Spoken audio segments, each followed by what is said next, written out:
This morning, the confirmed COVID-19 cases have risen by 213, bringing the aggregate total so far to 33,016.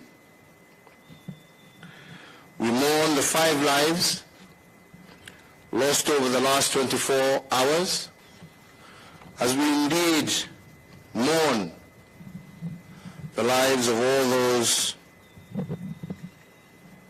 who have passed on as a result of this pandemic.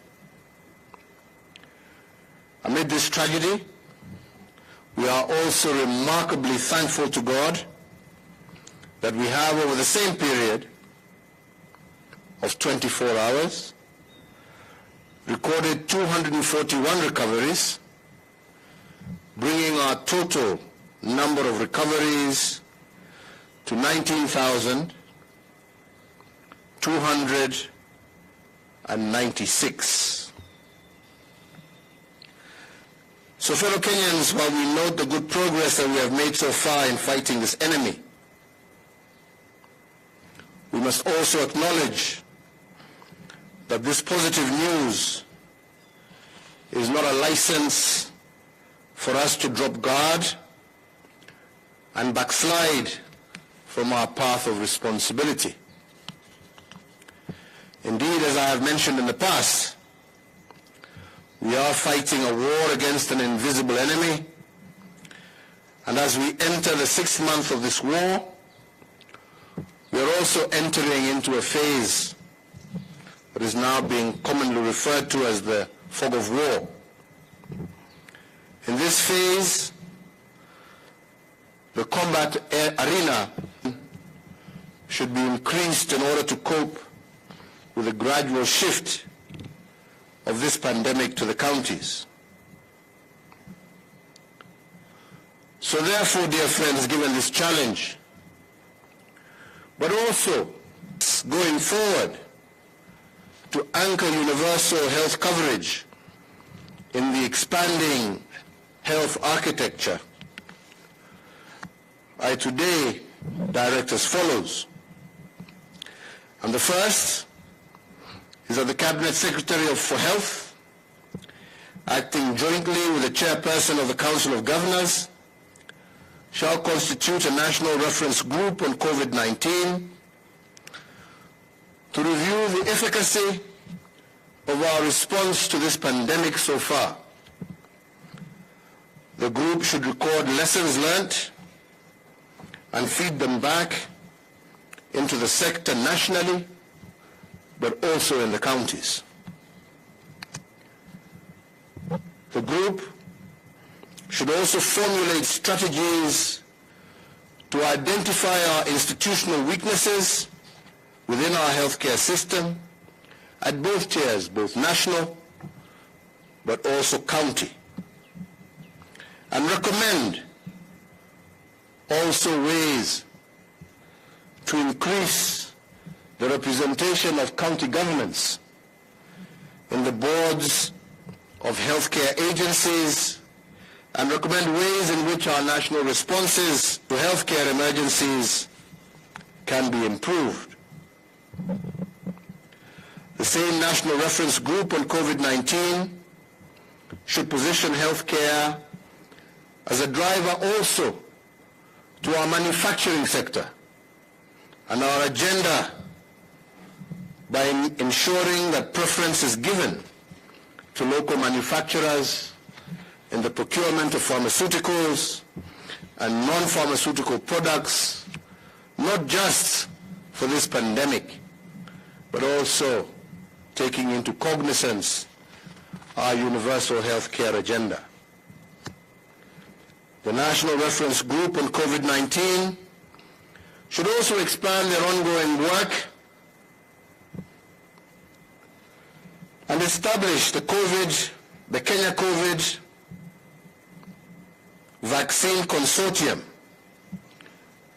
so that our research institutions, which are already doing great work, can now come together, bringing on board all relevant stakeholders locally, but also partnering with those internationally, and together sharpen their focus on the development as well as the testing of COVID-19 vaccines locally here in Kenya and for our region.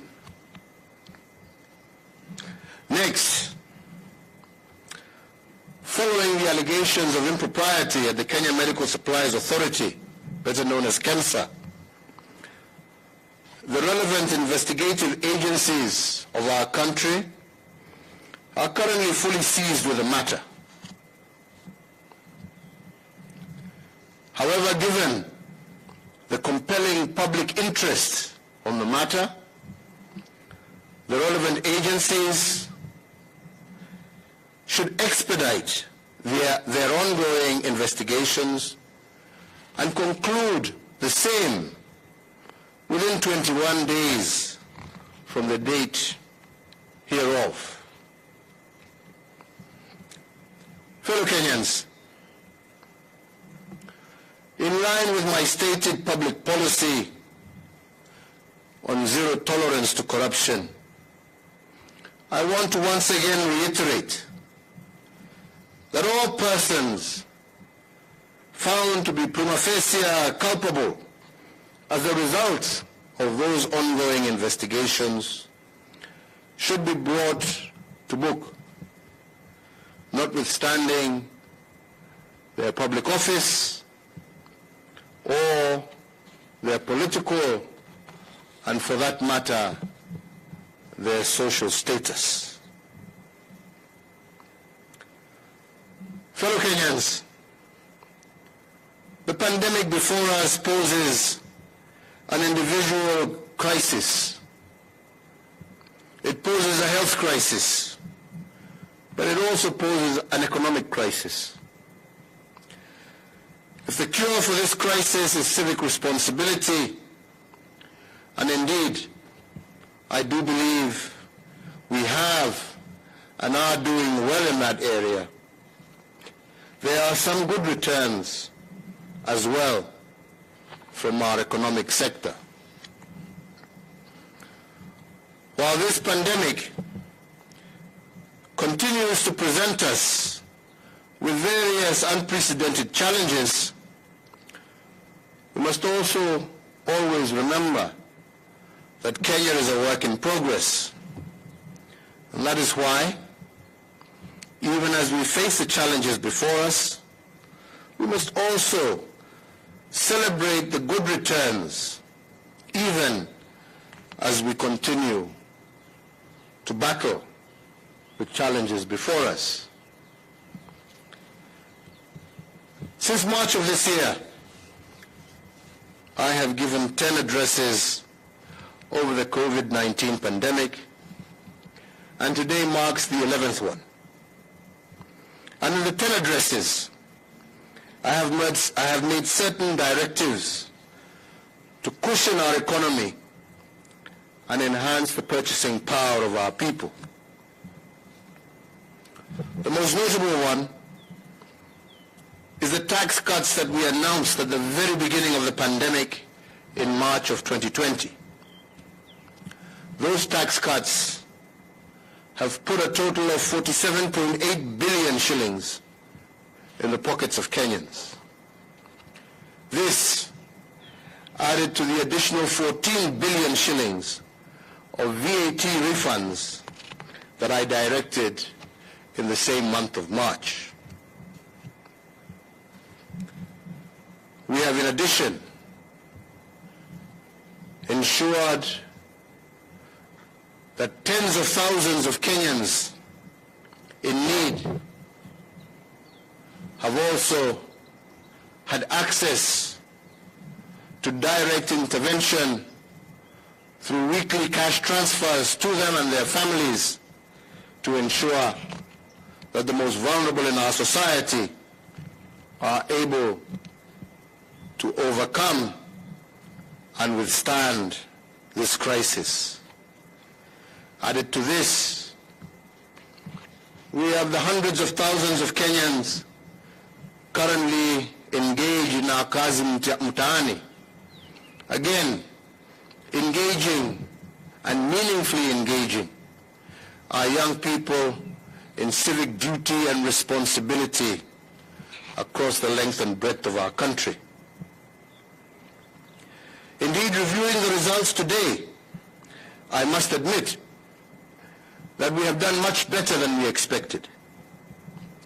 For instance, even under COVID, our economy is growing at 4.6% compared to 5.5% at the same time last year.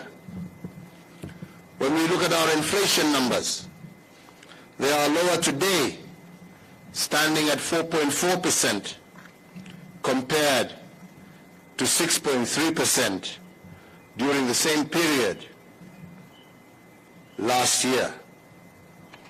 The current economic indicators, without doubt, are lower, but definitely far better than we ever anticipated.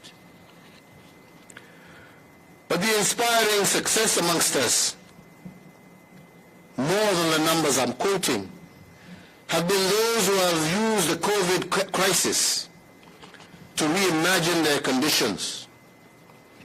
Our banking sector, for instance, has begun to retool and to humanize their model as a result of our meetings at the initial stages of this pandemic. And instead of focusing on profits alone, they are re-engineering their model to focus more on their customers. Government institutions, for example, the Kenya Revenue Authority, have also remodeled their approach. As an example also, instead of destroying 1.5 million liters of illicit ethanol that was in their custody, working together with other government agencies like Kenya Pipeline and many others, they converted that illicit ethanol into hand sanitizers that were distributed freely throughout the length and breadth of our country. But those aside, the most inspiring story of reimagining your circumstance during this COVID crisis is from a proprietor of one of the big private schools that unfortunately was forced to close. In order to meet his commitments and obligations to banks and suppliers, Juan Joseph Kuho turned his school temporarily into a farm, rearing chickens and producing food. Our exporters too are retooling and turning this unfortunate challenge into promise. For example, many expected that the thousands employed in our floriculture and horticulture industry would collapse. But instead, through various interventions, we have seen our horticultural sector earnings jump to Kenya shillings 81 billion between January and June 2020 compared to 76 billion for a similar period last year. Earnings from Kenyan fruits alone nearly doubled from Kenya shillings 7 billion to 12 billion.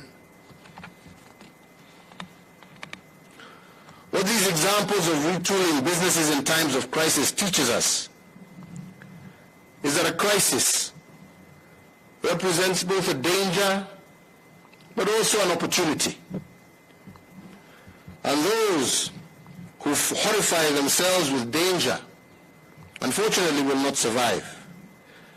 But those who choose to exploit the opportunities presented by the crisis become the new heroes of the moment. We have seen young men and women across the breadth of our country engineer making ventilators, making beds for our hospitals. These, without doubt, are the heroes of the moment. Fellow Kenyans, in order to secure the achievements that we have made so far and to build on them in the future, I now today, once again, further order and direct as follows. 1. The Cabinet Secretary for Interior Coordination of National Government, in conjunction with the Chairperson of the Council of Governors, shall in 3 weeks convene an inclusive national consultative conference to review our national and county COVID-19 response so far, and together with all stakeholders, we chart Kenya's post-COVID future, because this is a future that we can see if we continue with our civic responsibility. Number 2, the closure of bars and nightclubs shall continue for sure. This constitution has been hailed the world over as one of the most progressive, not only in our region or the African continent, but the world over. And this is because it is an embodiment of what a social contract between people of different origins and their governments should be. But I must remind us all of one thing. If our past is constantly at war with our present, we will together lose our future. And the spirit of this Constitution was meant to reconcile our past with the present in order to secure our future. But the crafters of this social contract also told us and reminded us that a constitution was a work in progress. And as such, we were made to adopt it with a promise that in the future we will make it better. 10 years later, the moment to improve on it, I believe, is now. And as I said in my Madaraka Day speech, we must not, as a people, succumb to the paralysis of constitutional rigidity. We must treat a constitution as a living being, as a living document that must constantly adjust to our emerging realities. In our past, all our constitutions have been what we may call ceasefire documents, agreements created to either dodge confrontation or avoid civil conflict. And indeed, if you do a textual reading of these constitutions, they represent a constant argument between the past and the present. And that is why I call them ceasefire documents.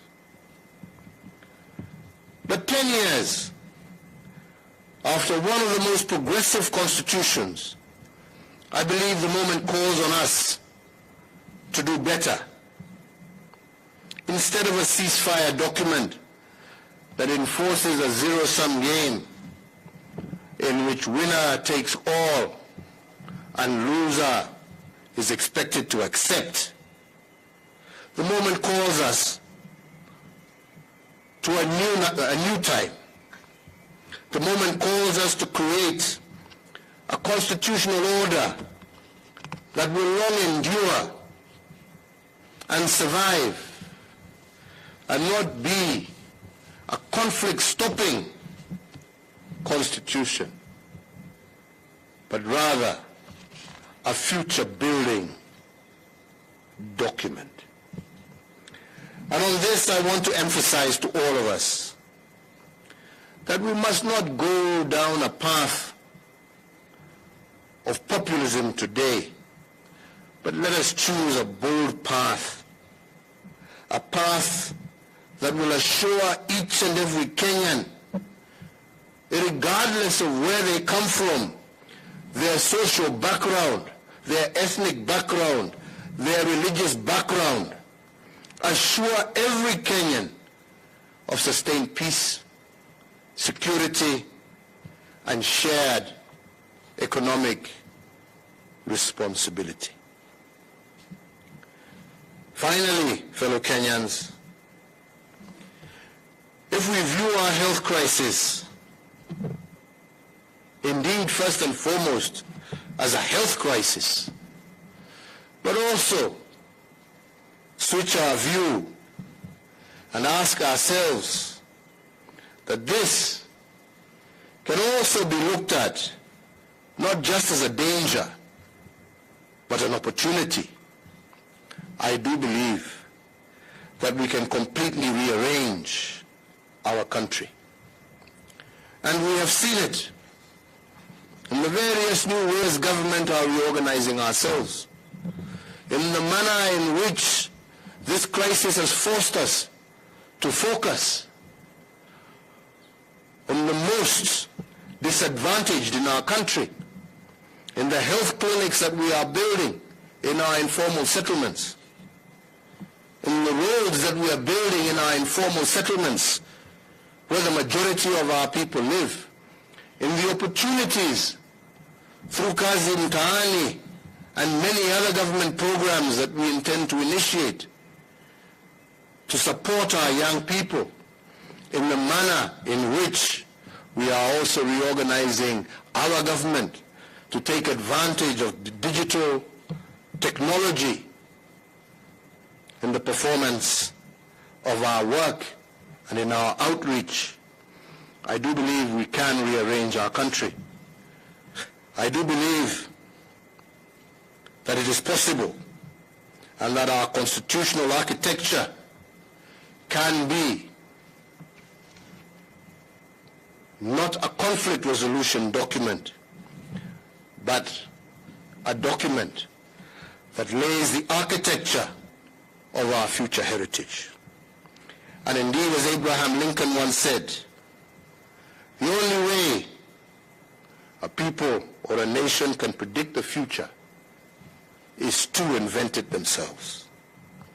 We can invent together that future, and we want to do so through our actions of civic responsibility today.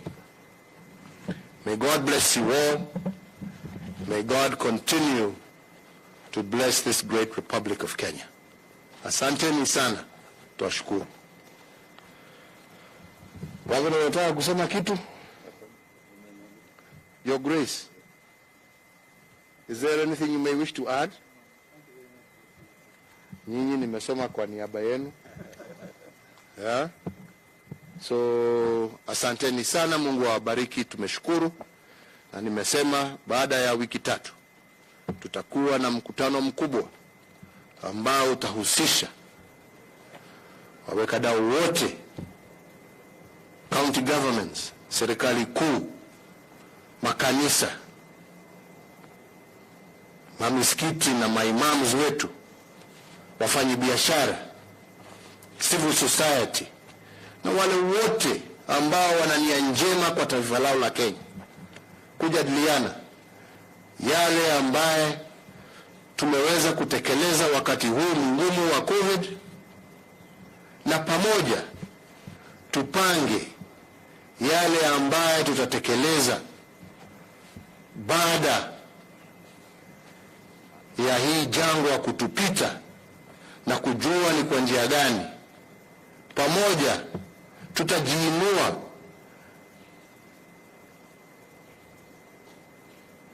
na tusongeshe taifa letu mbele. Na hiyo ndiyo jukumu letu.